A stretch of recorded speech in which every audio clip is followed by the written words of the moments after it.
Bonjour à toutes et à tous, bienvenue sur cette nouvelle vidéo. Moi c'est Alice et aujourd'hui je vais vous montrer comment réaliser un tote bag. Pour ma part j'ai utilisé du tissu teint avec la technique du tataki zombie. Vous pouvez retrouver la vidéo qui détaille cette technique sur ma chaîne. C'est une technique qui permet de teindre du tissu grâce à des végétaux, donc des feuilles et des fleurs, afin d'en réaliser leur empreinte. Le tote bag que nous allons réaliser ensemble aujourd'hui, je l'ai réalisé avec ces tissus teints, mais vous pouvez utiliser bien sûr n'importe quel tissu de votre collection. Ce tote bag est parfaitement adapté aux débutants. Pour vous le prouver, c'est un tote bag qui a été cousu par mon fils qui a 7 ans. C'était la première fois qu'il cousait à la machine. En termes de finition, c'est un tote bag qui n'est pas doublé, mais nous utiliserons la technique des coutures anglaises pour avoir un joli intérieur de sac. En termes de matériel, vous allez avoir besoin d'un morceau de tissu d'1 mètre sur 50 cm environ. Vous aurez également besoin d'1 mètre 50 de sangle de coton de 25 mm de largeur et puis du matériel de découpe, cutter, ciseaux et bien sûr d'une machine à coudre. La première étape va être de découper des rectangles de tissu de 40 par 45 cm. Pour faciliter la découpe, j'aime bien plier en deux mon tissu. Réaliser ensuite une découpe perpendiculairement à la pliure. Ici, j'utilise un cutter rotatif et une règle de couture qui me permet d'avoir facilement des angles droits. Reportez ensuite la hauteur du sac, donc soit 45 cm. Je me sers d'un stylo friction pour réaliser ces repères. Cela permet d'avoir des repères qui s'effacent à la chaleur par la suite.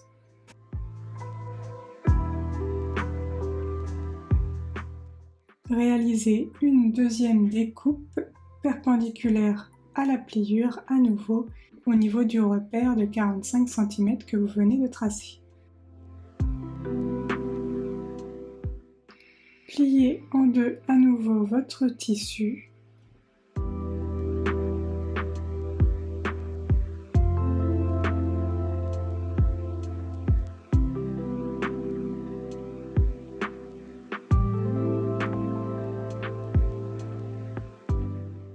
Et tracez de nouveaux repères à 20 cm de la première pliure.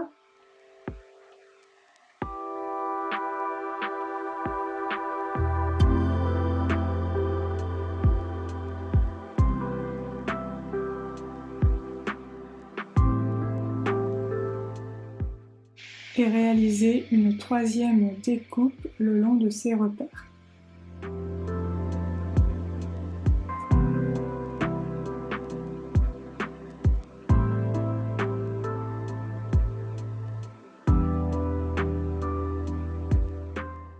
Dépliez votre tissu et cela vous permet d'obtenir un rectangle de 40 par 45 cm.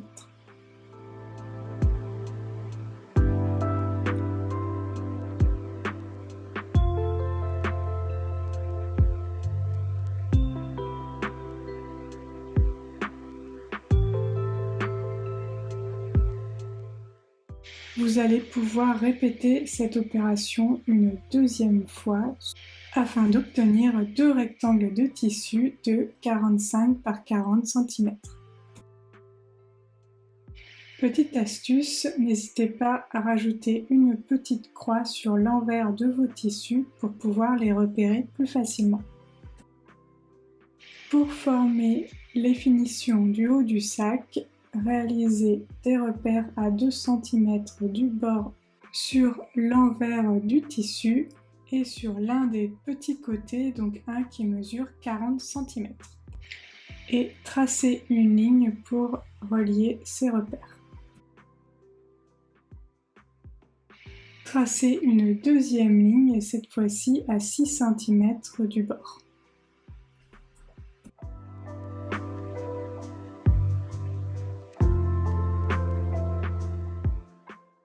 Pliez une première fois le tissu le long de la ligne à 2 cm du bord. Écrasez avec votre ongle pour pouvoir maintenir le tissu en place. Nous passerons un petit coup de fer à repasser par la suite pour bien maintenir l'ourlet.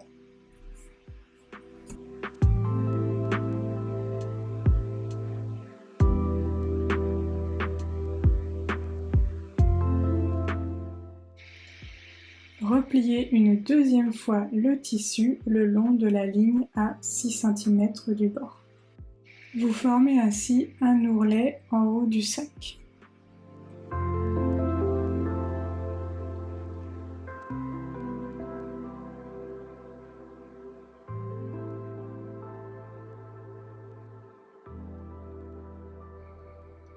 Faites également cet ourlet sur l'autre rectangle de tissu.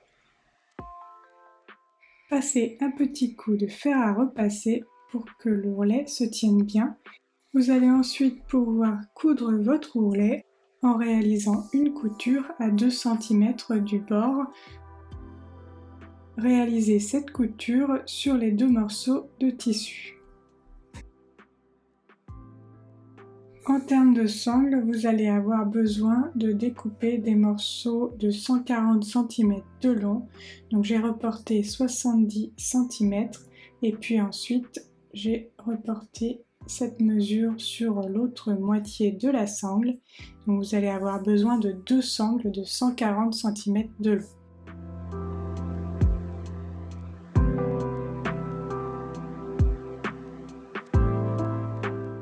Posez une sangle de 140 cm sur votre rectangle de tissu en faisant dépasser votre sangle au niveau de l'ourlet du haut que vous avez cousu. Tracez des repères au niveau du bas du sac à 10 cm de chaque côté. Cela va permettre de positionner les sangles. Renouvelez des repères à 10 cm du bord gauche et du bord droit du sac pour pouvoir bien positionner les sangles droites sur le rectangle de tissu.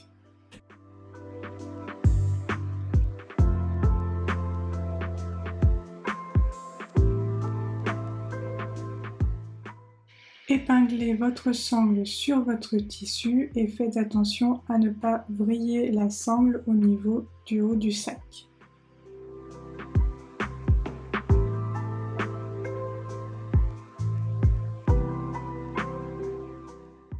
En partant du bas du sac, cousez votre sangle en faisant une couture à 1 mm du bord de la sangle. Quand vous arrivez en haut du sac au niveau du l'ourlet, vous allez coudre jusqu'à 1 mm du bord du sac, lever votre pied, faire pivoter le sac d'un quart de tour, rebaisser le pied, traverser toute la sangle jusqu'à 1 mm du bord de la sangle, faire pivoter à nouveau le sac de 90 degrés, descendre le long de la sangle à 1 mm du bord, vous arrêtez au niveau de la couture de l'ourlet, repivotez le tissu pour cette fois-ci créer une diagonale,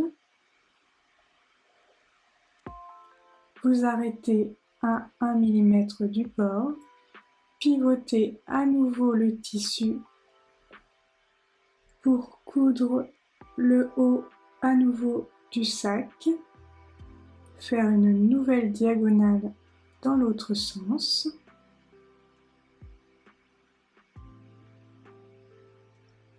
Vous arrêtez à 1 mm du bord pour finir par faire une ligne parallèle à votre ourlet. Vous arrêtez à nouveau à 1 mm du bord, puis redescendre le long de la sangle vers le bas jusqu'en bas du sac.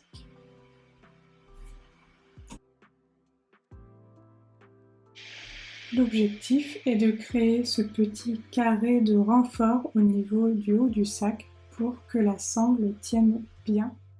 En termes de couture pour les sangles, vous pouvez aussi opter pour des coutures un peu plus fantaisie.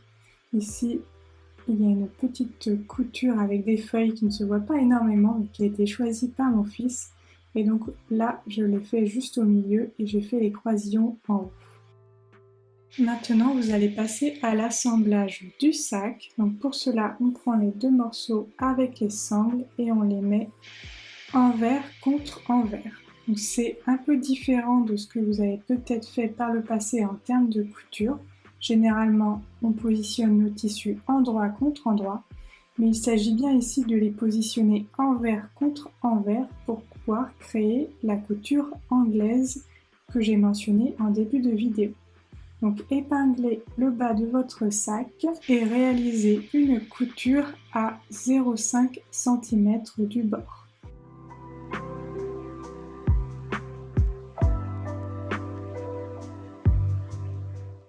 Voici le rendu de votre couture sur l'endroit. Donc pour l'instant, ce n'est pas très joli, mais ne vous inquiétez pas.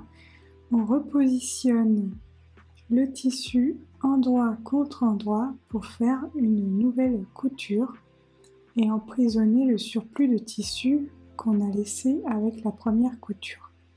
Donc là, vous pliez le sac endroit contre endroit et vous pincez votre couture pour bien aligner les tissus.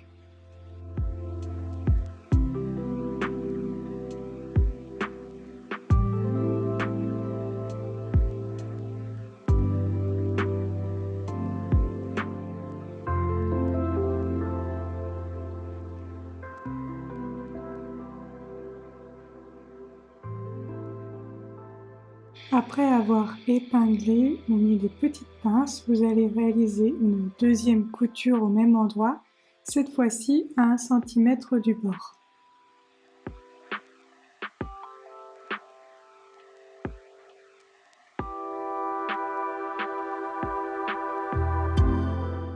Et voici ce que vous devez obtenir. Sur l'envers de votre tissu, vous avez un petit pli avec la couture emprisonnée. Et puis sur l'endroit, c'est comme d'habitude. Vous allez maintenant répéter ces deux coutures, donc ces deux étapes sur les côtés du sac. Donc repositionnez les pans de votre sac envers contre envers. Épinglez les côtés en faisant bien attention à aligner le haut du sac.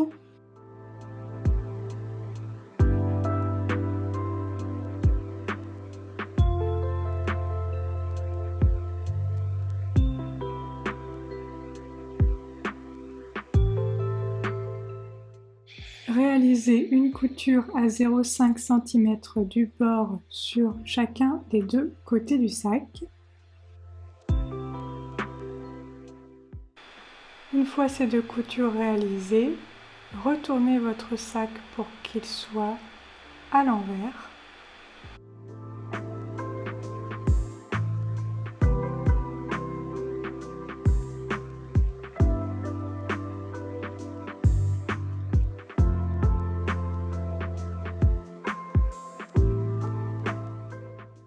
Lorsque vous retournez votre sac, portez une attention particulière sur les coins.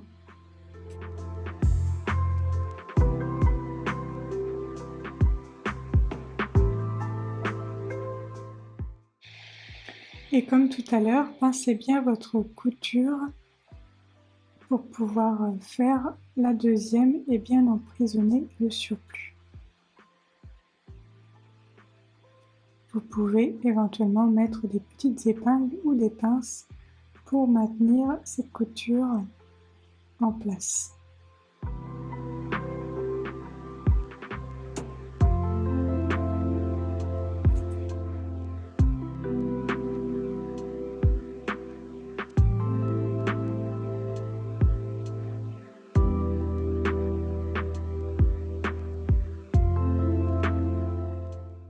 Il est temps de faire les 2 dernières coutures du sac, donc réaliser des coutures de chaque côté du sac à 1 cm du bord.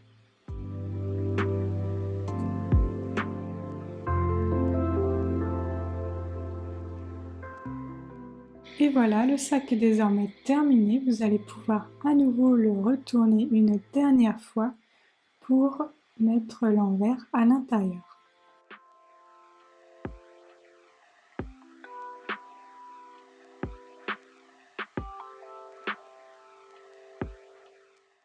Petite astuce, pour que vos angles soient bien formés, n'hésitez pas à utiliser un crayon par exemple, ça sera assez pratique pour pouvoir bien faire ressortir l'angle et avoir un tote bag avec des angles bien droits.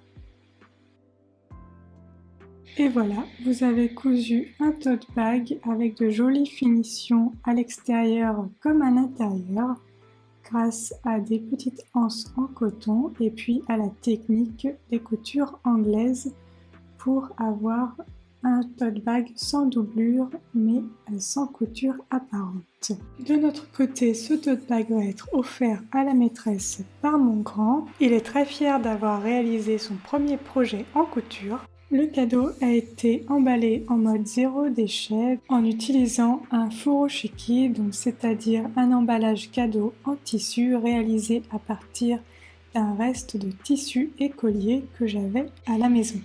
Je vous invite à nous partager vos versions de ce tote bag si vous le réalisez en me taguant sur Instagram notamment @AliceGerfaux. Je vous souhaite bonne couture et je vous dis à bientôt pour de nouvelles aventures créatives. Salut!